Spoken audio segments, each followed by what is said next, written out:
गरुड़ पुराण दूसरा अध्याय।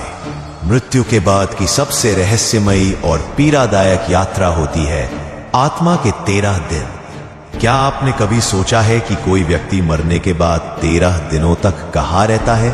वो आत्मा क्या देखती है, क्या महसूस करती है? गरुड़ पुराण में बताया गया है कि जब कोई जीव इस संसार को छोड़ता है तो उसकी आत्मा न पूरी तरह पृथ्वी पर होती है, न ही पूरी तरह परलोक में। वो एक विचलित अवस्था में होती है, जहां हर दिन एक नया अनुभव, एक नई सजा, एक नया एहसास उसके सामने आता है।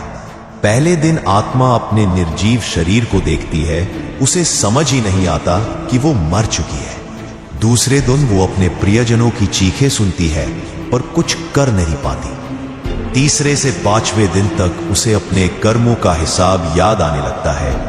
वो हर उस पल को दोबारा जीती है जहां उसने किसी का दिल दुखाया था। 6ठे से 9वें दिन तक यमदूत उसके चारों ओर घूमते हैं और आत्मा भय, ग्लानि और अकेलेपन से कांपती है। और फिर 10वें से 13वें दिन आत्मा को यमलोक के द्वार की झलक मिलने लगती है। गरुड़ पुराण कहता है 13वें दिन यमदूत आत्मा को लेकर जाते हैं एक ऐसे स्थान पर जहां उसके अच्छे बुरे कर्मों का न्याय होता है। शास्त्रों में कहा गया है त्रयोदश दिने मृतस्य प्रायश्चित्तम विधीयते अथ यापि यमक्षेत्रम पाप कर्म विभूतये। अर्थात 13वें दिन आत्मा को न्याय की ओर भेजा जाता है, जहां उसके पाप पुण्य का पूरा लेखा जोखा सामने रखा जाता है।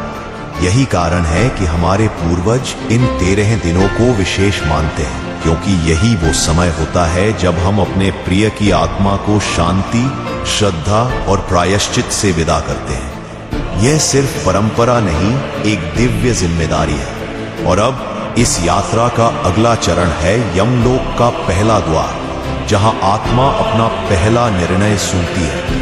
क्या उसे नरक भेजा जाएगा या मिलेगा दूसरा अवसर? जानने के लिए जुड़े रहिए अगले अध्याय में।